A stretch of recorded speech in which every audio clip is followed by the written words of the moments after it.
Hi guys, today we're in the kitchen and we are making a strawberry shortcake cake. One of my passions is baking, so today I want to take you with me as we make that.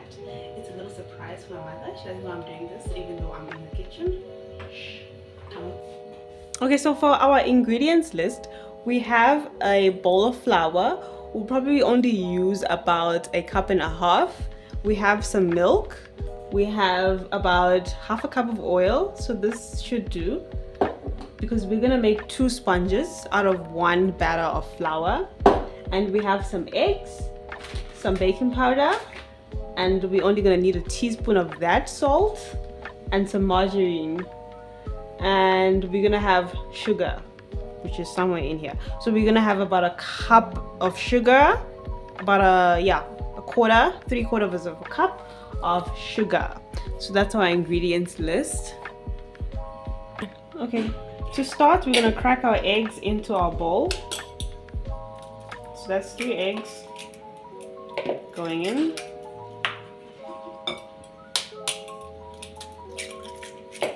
Oops. Let me get that out of there. I like to start with wet ingredients before. So what we're doing here is we're making a basic sponge cake. So we're just gonna mix that with some sugar. Cut. Ooh. Yeah. So I've added in about a half of 3/4 of a cup of sugar in here. We're just gonna mix that with the eggs.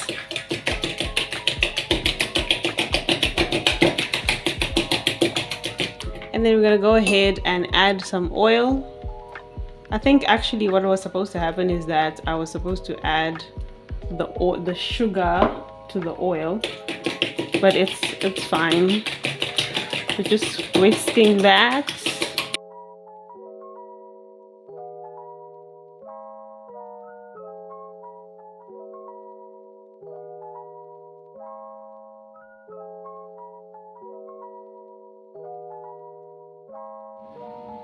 Okay, so I've gone ahead and measured my flour into a cup, and this is a cup of flour that I'm adding a teaspoon of baking powder, so that goes in there.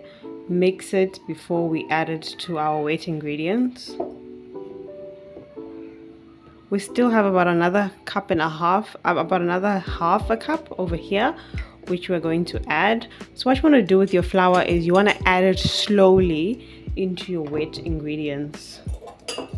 So you're gonna go ahead and mix that slowly, like so.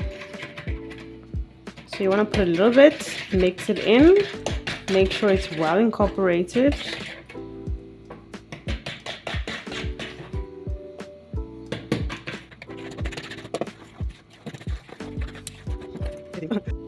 So we've mixed our batter, and what you want to avoid doing is over mixing the batter, because what you're going to do by doing that is you're going to activate the gluten in the flour, which will give your cake a not so cakey appearance, but rather a bread like appearance. And so that's what you see when you're making bread dough, that stretchiness. You want to avoid that when you're making your cake batter. So avoid over mixing. It might help you to sift your ingredients, sift your flour, so that it doesn't have any little bowls and things that are going to mix in and cause you to have a hard time trying to mix it. So this is the consistency we're looking for.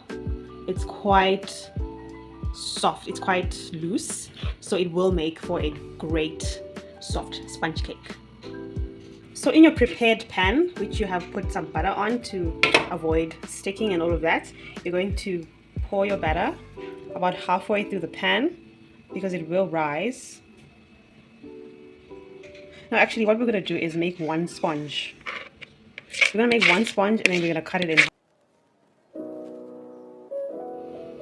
So before putting your batter into the oven, you want to make sure that you shake the pan and kill those air bubbles because they're going to give you problems. Do you see that? So you want to go ahead and do that and just kill those air pockets in the batter so that it rises properly. So just do that a few times over and you should be able to. So to make our frosting, what I've done here is I have some cold milk and I pre-mixed about 3 heaped teaspoons of flour into this mixture. And then you want to make sure that you mix it cold into the cold milk, because otherwise your flour will clump up and it'll be a complete mess. This is how we're making our frosting. And then I'm going to show you the next step. So what you want to do is watch this very closely, because the flour can clump up and you want to mix it constantly. You want to continue to mix that. And just make sure that you watch it, keep an eye on it. Don't make sure it doesn't become a porridge. That's what you want to avoid at all costs. Okay. So it was at this point where everything went wrong. So here I was trying to explain to you guys how to make meringue in a blender. First of all, don't do that. So at this point everything went wrong, and you'll see that in the next clip. Okay, so the cake failed. Boo-hoo, right?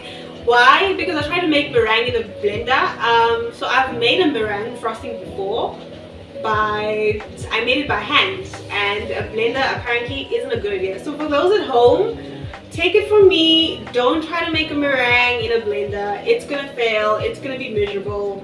Don't do it. But we can still save it, right? What I have here is some strawberries in sauce, and I've put a little secret. And so it's going to be a beautiful dessert.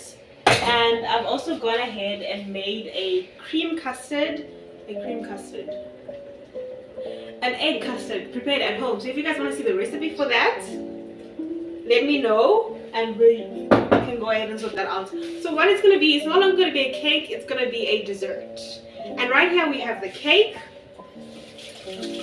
So just want to, with clean hands, right? And what I've done is I've taken some of that syrup and I've put it in here to soak, and it's going to be a beautiful, amazing, syrupy Swiss cake type of thing, right? And so that's what we're going to do. It's going to be a dessert now. It's no longer going to be a cake. We can still save it. So check in with me for the next presentation. So this was the final product. As you can see, I call it the sponge cake, served with cream custard and strawberry puree. It was really delicious, really creamy. The cream custard was delicious. If you guys want to see the recipe for that, shout out. And that's the strawberry puree. This cake was spongy, delicious, and it's best served warm. So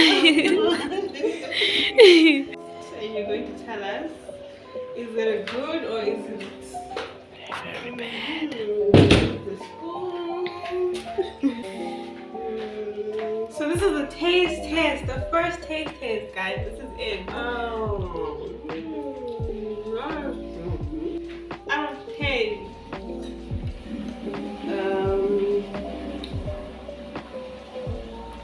8. Okay. Why 8?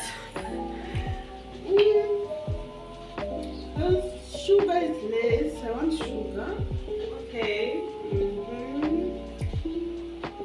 Otherwise, it's nice. Sure.